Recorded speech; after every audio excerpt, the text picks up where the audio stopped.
आज मेरो भान्सामा परवल पाक्दैछ। ककालाई मनपर्छ हजुरहरूलाई। कसरी बनाउँछु हजुरहरूलाई पनि देखाउँछु है त म। मेरो स्टाइल के आफ्नो आफ्नो हुन्छ नि त पकाउने। मेरो चाहिँ परवल पकाउने स्टाइल हजुरहरूलाई देखाउँछु है त।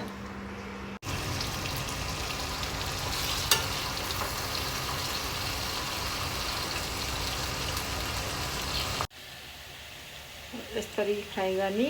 अब यो निकाल्ने। आलु पनि यसरी फ्राई गर्ने। अब निकाल्नेलाई पनि पाक्यो पनि।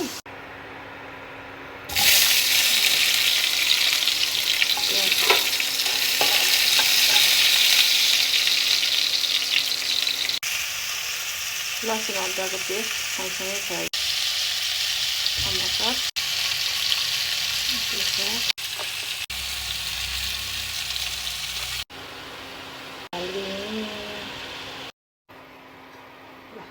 अब रेडी भयो तरकारी।